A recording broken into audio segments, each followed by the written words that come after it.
more interesting than not very. These numbers are normally a sequence of numbers which is some kind of code.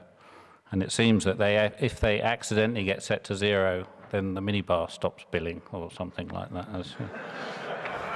I don't know why that would happen.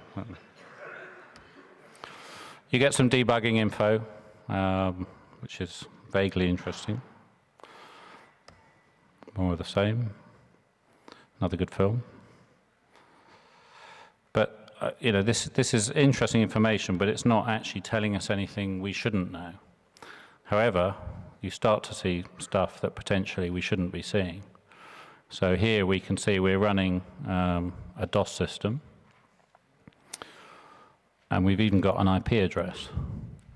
So we're starting to see leaked information that we really shouldn't be seeing, that could be used in another, as another attack vector. And then sometimes you see stuff you just don't want to see. So.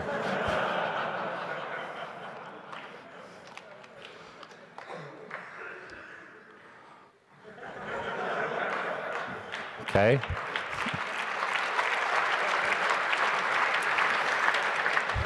It's kind of weird and sort of kind of harmless, except it turned out that that arrow was connected to the up, down, left, right buttons on my remote now.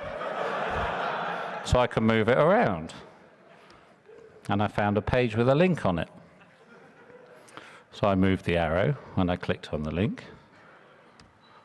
Oh, that page can't be found either. But Microsoft helpfully suggests, well, if you can't find that page, why don't you go to the home page of the server that tried to serve it to you? Okay. I always do what I'm told, so. Ooh. Oh dear.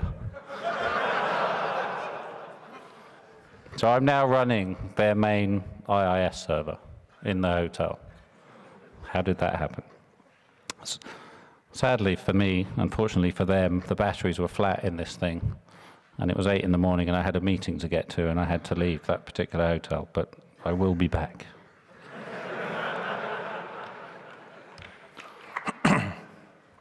Now it starts to get really scary.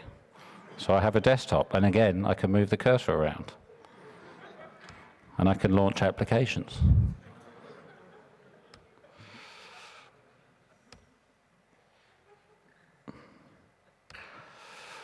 Bit of tidying up while I'm there.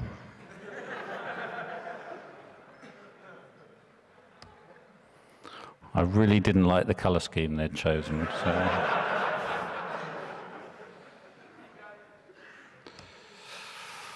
Oops. So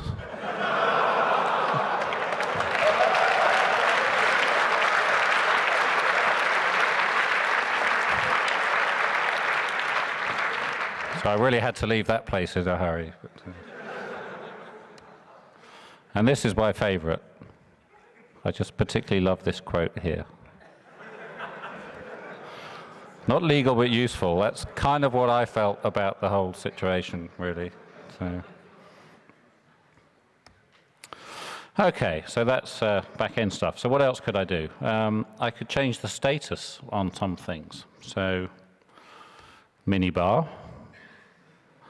Amazingly, I haven't had anything out of it. It's all zeros. And I can DOS my room, so when the floor's covered in empty minibar bottles and stuff, you can flag it as already clean, and they won't come and bother you. So.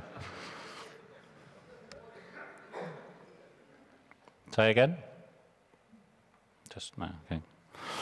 I even found that sometimes there's like a feature on the system that is there but has been switched off. So I think they're kind of implemented as standard, but each hotel chooses whether or not to switch these things on or not. So if you look at this menu, I've got movies, I've got PlayStation, the usual stuff, but there's no internet on there anyway. That's the whole of the movie, the whole of the menu system.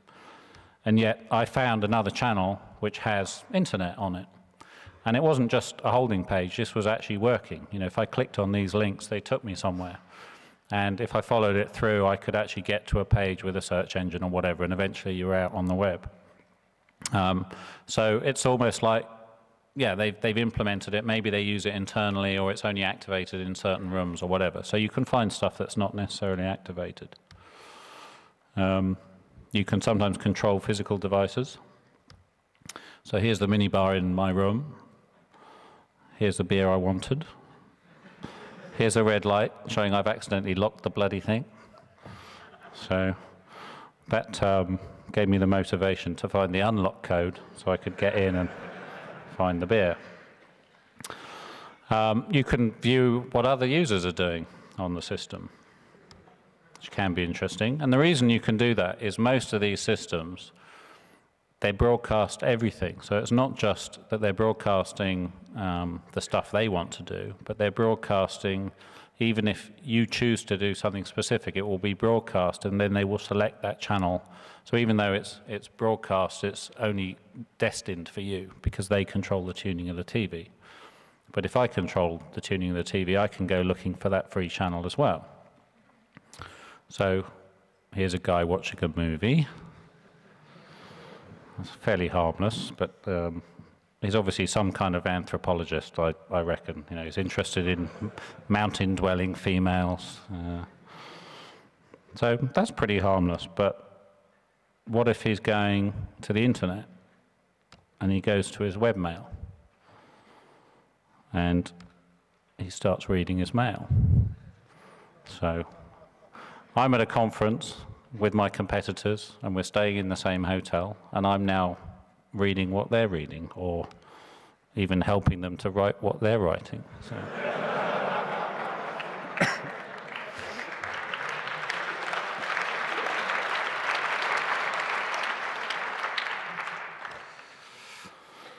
So the other thing I can do is assign the TV to another room. And once I've done that, I can view the folio, see the bill, or even potentially charge goods and services to another room. So as anyone here who's stayed in a hotel knows, you can go and look at your account status.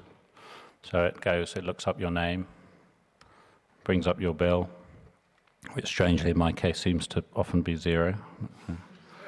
Don't know why. And the reason it brings up my bill rather than someone else's is because the TV has an address, and the address tells it whose room it's in. So in this case, this address is A161. It's quite hard to read, but that's what it says. So if I change it,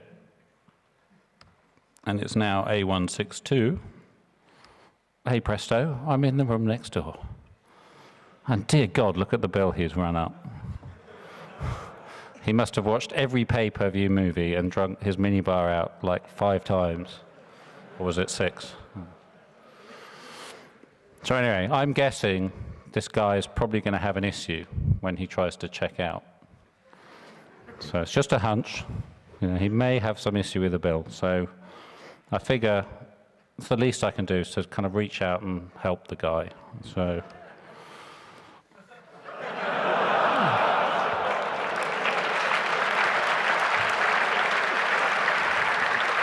Give him an early start, you know. He's going to need a bit of extra time, so. And send him on his way.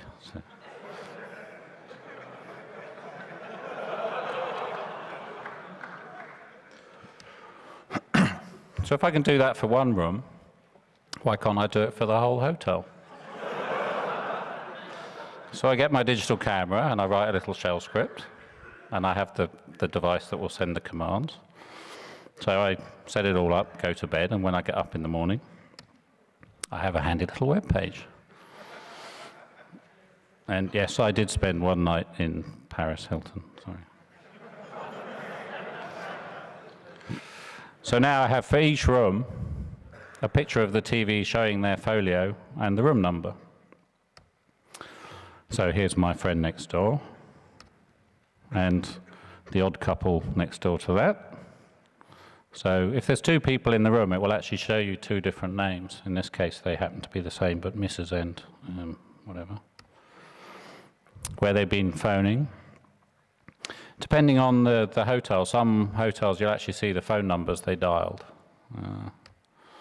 So by the time I'm done, I know how full the hotel is, who's in what room, with who, what they've been eating, drinking and viewing, where they've called and how long they've been there. So it's pretty scary stuff, really. Not something I should be able to find out from the comfort and safety of my own hotel room. So now we get to the real pay dirt. This is what you've all been waiting for. Movies on demand. So it seems there's like two different kinds of systems. There's ones where it's truly on demand, and those are becoming more the norm. So you request a movie, the system broadcasts it to a specific channel and retunes your TV. Or the other ones are the ones where it's just going round all the time. And again, the controller just tunes to that particular channel. Sometimes they send a blocking signal because they've thought about this, people plugging their own tuners in and stuff. And actually, if you look at the back of a lot of these TVs, they have mechanical devices to try and stop you unscrewing the cable, so you can't do that. So here's an example. We've scanned the channels, and we think we've hit pay dirt because we got that really cheesy 70s music playing. But all we can see is this crap. And so I found a code that actually switches off the blocking signal. It does that by killing the computer, or it switches off the back-end system altogether. Excuse me, altogether. But sadly, in this case, it really was just a cheesy 70s movie, so it didn't get me anywhere. But as you can see, it's saying it's come back to life because there's no connection to the computer. So one of the other ways you could do it is to just retune all the channels. So we go through auto programming, and I apologize for the blurry picture here, but I've done a lot of research into this, and it's just not possible to take a clear, crisp picture with one hand. So. And there's that educational movie that you were looking for, which of course you tag so that you can find it later.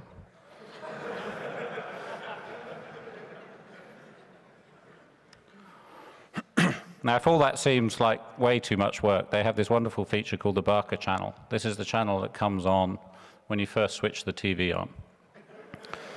So you can see what's coming, can't you? So I've set my channel to the magic number.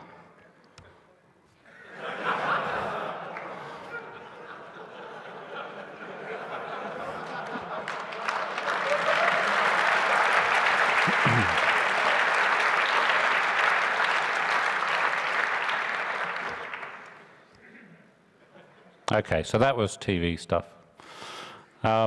Stuff I've been looking at since I put this together is some of the newer IP-based hotel entertainment systems, which are actually even more interesting.